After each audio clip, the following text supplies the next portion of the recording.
നമസ്കാരം. ആസാദി വാർത്തയുടെ നൈറ്റ് എഡിഷനിലേക്ക് സ്വാഗതം. നോക്കാം ഇന്നത്തെ പ്രധാനപ്പെട്ട വിശേഷങ്ങൾ. കണ്ണൂർ പയ്യന്നൂരിൽ 4-അംഗ കുടുംബം മരിച്ച നിലയിൽ. തലസ്ഥാനം കളറാക്കാൻ ദീപാലങ്കാരവും വസന്തോത്സവവും. 35,000 പൂച്ചെടികൾ ഒരുക്കും. സ്വർണ്ണവില വീണ്ടും ലക്ഷത്തിനരികെ. പവന് 99,000 കടന്നു.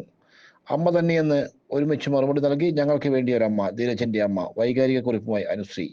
രാംനാരായണനെ കൊല്ലണമെന്ന് ഉദ്ദേശിച്ച് മറിഞ്ഞത് തന്നെ BJP-കാരായ പ്രതികൾ സ്ഥിരം കുറ്റവാളികൾ.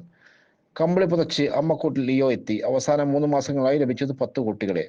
5ാമത് അന്താരാഷ്ട്ര പഠന കോൺഗ്രസ് ഫെബ്രുവരിയിൽ തിരുവനന്തപുരം വേദിയാകും. തൊഴിലുറപ്പ് തകർക്കൽ. LDF RS പോസ്റ്റ് ഓഫീസിലേക്ക് മാർച്ച് നടത്തി. വിശദമായ വാർത്തകളിലേക്ക് പോകാം. സംസ്ഥാനത്ത് സ്വർണ്ണവിലയിൽ വൻ വർധനവ്. പവന് 800 രൂപ ഉയർന്ന് വീണ്ടും 99,000 കടന്നു. 99,200 രൂപയാണ് ഒരു പവൻ സ്വർണത്തിൻ്റെ ഇന്നത്തെ നിരക്ക്. ഗ്രാമിന് 100 രൂപ ഉയർന്ന് 12,400 രൂപയിലെത്തി. ഡിസംബർ 15-ന് സ്വർണ്ണവിലയിൽ രേഖപ്പെടുത്തിയ 99,280 രൂപയാണ് നിലവിലെ സർവകാല റെക്കോർഡ്. ഈ സ്ഥിതി തുടർന്നാൽ പവൻ വില വർഷാവസാനത്തോടെ ലക്ഷം കടക്കുമെന്നാണ് വിദഗ്ധർ ചൂണ്ടിക്കാട്ടുന്നത്. 2 ദിവസമായി 98,400 രൂപയിൽ നിന്നിരുന്ന വിപണി വിലയാണ് ഇന്ന് വീണ്ടും വർദ്ധിച്ചിരിക്കുന്നത്.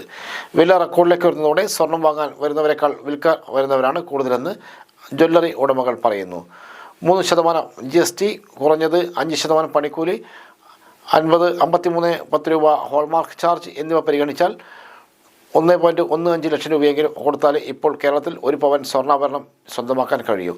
വെള്ളി വിലയിലും വർധനവ് രേഖപ്പെടുത്തിയിട്ടുണ്ട്. ഗ്രാമിന് 5 രൂപ ഉയർന്ന് റെക്കോർഡ് വിലയായ 218 രൂപയിലെത്തി. സ്വർണത്തിന് കിട്ടുന്ന അതേ സുരക്ഷിത നിക്ഷേപ പെരുമ വെള്ളിക്കും രാജ്യാന്തര വിപണിയിലുണ്ട്.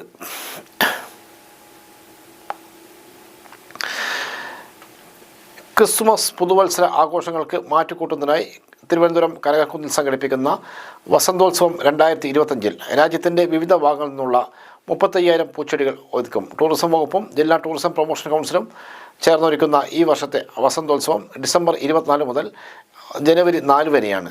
മ്യൂസിയം, മൃഗശാല, നിയമസഭ, വെള്ളയാണി കാർഷിക കോളേജ്, കാര്യവട്ടം ക്യാമ്പസ് ബോട്ടണി വിഭാഗം, VSSC, Palode Jawaharlal Nehru tropical botanic garden, ayurvedic research centre തുടങ്ങിയ സർക്കാർ സ്ഥാപനങ്ങളും വ്യക്തികളും നഴ്സറികളും വസന്തോത്സവത്തിലെ മത്സര വിഭാഗത്തിൽ പങ്കെടുക്കും.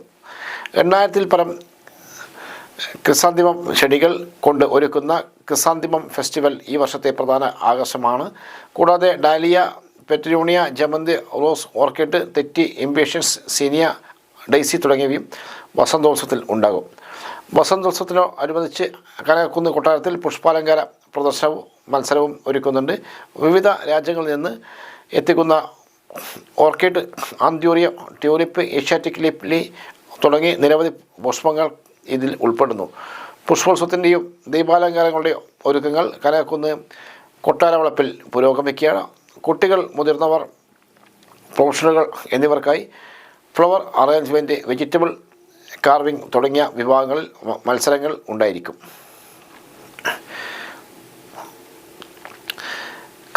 ക്രിസ്തുമസ് പുതുവത്സര ഖാദി മേളയ്ക്ക് കണ്ണൂരിൽ തുടക്കം. കേരള ഖാദി ഗ്രാമ വ്യവസായ ബോർഡിൻ്റെയും പയ്യന്നൂർ ഖാദി കേന്ദ്രത്തിൻ്റെയും ആഭിമുഖ്യത്തിൽ കണ്ണൂർ ഖാദി ഗ്രാമ സൗഭാഗ്യയിൽ സംഘടിപ്പിക്കുന്ന ക്രിസ്മസ് പുതുവത്സര ഖാദി മേളയുടെ ജില്ലാതല ഉദ്ഘാടനം രജിസ്ട്രേഷൻ മ്യൂസിയം പുരാവസ്തു വകുപ്പ് മന്ത്രി രാമേന്ദ്രൻ കടന്നപ്പള്ളി നിർവഹിച്ചു.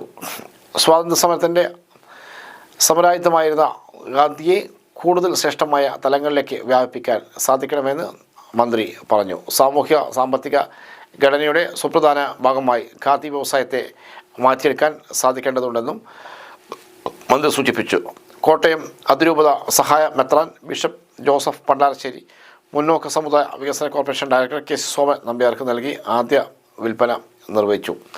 എനിക്കും വേണം ഖാദി മേളയിൽ ഡാക്ക, മസ്കിൻ ഷർട്ടുകൾ, ധോത്തികൾ, ബെഡ്ഷീറ്റുകൾ, ഉന്നക്കിടക്കൽ, വനിതാ ഷർട്ട് പീസുകൾ, സമ്മർ കൂൾ ഷർട്ടുകൾ, ചൂരൽ ഉൽപ്പന്നങ്ങൾ, തേൻ, ചൂരിത ടോപ്പുകൾ എന്നിവ മേളയിൽ സജ്ജീകരിച്ചിട്ടുണ്ട്. ഇതിനു പുറമെ ഓണത്തിന് ഏറ്റവും കൂടുതൽ വിൽപ്പന നടത്തി ട്രെൻഡായ കലംകാരി സാരി, സിൽക്ക് സാരി എന്നിവയുടെ പ്രത്യേക കൗണ്ടറുകളും തയ്യാറാക്കിയിട്ടുണ്ട്.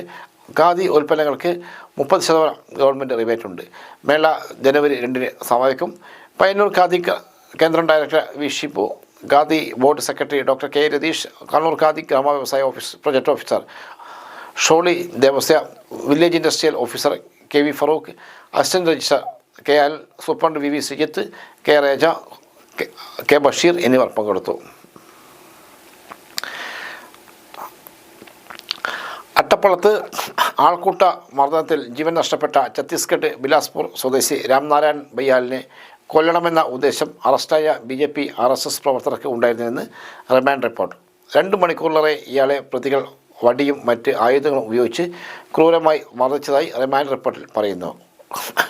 ഇതിനിടയിൽ ബംഗ്ലാദേശി അല്ലേ എന്ന് ചോദിച്ച് കൈകൊണ്ട് മാരകമായി മർദ്ദിച്ചു. കേസിലെ പ്രതികളും BJP പ്രവർത്തകരുമായ അനൂപ് പ്രസാദ്, മുരളി, വിപിൻ, അനന്തൻ എന്നിവർ ജില്ലയിലെ വിവിധ സ്റ്റേഷനുകളിൽ നിരവധി കേസുകളിൽ പ്രതികളാണ്. മുരളി, അനു എന്നിവർ 15 വർഷം മുമ്പ് അട്ടപ്പുറത്ത് CPM പ്രവർത്തകരെ വെട്ടിക്കൊലപ്പെടുത്താൻ ശ്രമിച്ച കേസിലെ പ്രതികളാണ്. നിലവിൽ ആൾക്കൂട്ട കൊലപാതക കേസിൽ 1-ാം പ്രതിയായ അനുവിന് വാളയാർ കസബ സ്റ്റേഷനിലായി 15 കേസുകളാണ് നിലവിലുള്ളത്. 2-ാം പ്രതി പ്രസാദിന് വാളയാറിൽ 2 കേസും 3-ാം പ്രതി മുരളിക്ക് വാളയാർ സ്റ്റേഷനിൽ 2 കേസും 4-ാം പ്രതി അനന്തന് വാളയാറിൽ 1 കേസുമാണുള്ളത്. 5-ാം പ്രതിയായ വിപിന് വാളയാർ ടൗൺ നോർത്ത് സ്റ്റേഷനിലായി 3 കേസുകളുണ്ട്. 1ഉം 2ഉം പ്രതികളായ അനു, പ്രസാദ് എന്നിവർ രാംനാരായണൻ്റെ പുറത്തും കൈകളിലും വടികൊണ്ട് ക്രൂരമായി അടിച്ച് പരിക്കേൽപ്പിച്ചെന്നും 3-ാം പ്രതി മുരളി മുഖത്ത് കൈകൊണ്ട് ശക്തമായി മർദ്ദിച്ചെന്നും 4-ാം പ്രതി അനന്തൻ വയറുഭാഗത്ത് കാലുകൊണ്ട് ശക്തമായി ചവിട്ടി പരിക്കേൽപ്പിച്ചെന്നും 5-ാം പ്രതി വിപിൻ കൈകൊണ്ട് തലയിൽ ഇടിച്ച് പരിക്കേൽപ്പിച്ചതായും സാക്ഷി മൊഴികളുള്ളതായി റിമാൻഡ് റിപ്പോർട്ടിൽ പറയുന്നു.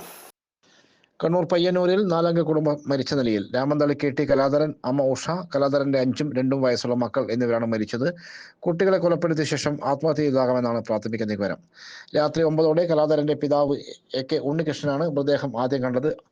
ഓട്ടോ ഡ്രൈവറായ ഉണ്ണികൃഷ്ണൻ വൈകിട്ട് വീട്ടിലെത്തിയപ്പോൾ വീട്ടിൽ ആരെയും കാണാത്തതിനാൽ പയ്യന്നൂർ പോലീസ് സ്റ്റേഷനിലെത്തി പരാതി നൽകിയിരുന്നു. പിന്നീട് തിരിച്ച് വീട്ടിലെത്തിയപ്പോഴാണ് ഭാര്യയും മകനും കൊച്ചുമക്കളെയും മരിച്ച നിലയിൽ കണ്ടെത്തിയത്. ഭാര്യയും മകനും തൂങ്ങിയ നിലയിലും മക്കൾ 2 പേരും നിലത്ത് മരിച്ചു കിടക്കുന്ന നിലയിലുമാണ് കണ്ടെത്തിയത്. മക്കൾക്ക് വിഷം നൽകിയ ശേഷം കലാധരനും അമ്മ ഉഷയും തൂങ്ങി മരിച്ചതാണെന്നാണ് സംശയിക്കുന്നത്. കുടുംബ പ്രശ്നമാണ് മരണത്തിന് കാരണം. കലാധരനും ഭാര്യയും തമ്മിൽ കുടുംബ കോടതിയിൽ കേസ് നിലനിൽക്കുന്നുണ്ട്.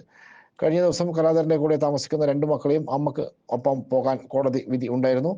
പയ്യന്നൂർ DSP K വിനോദ് കുമാറിന്റെ നേതൃത്വത്തിൽ പോലീസ് സംഘം സ്ഥലത്തെത്തി.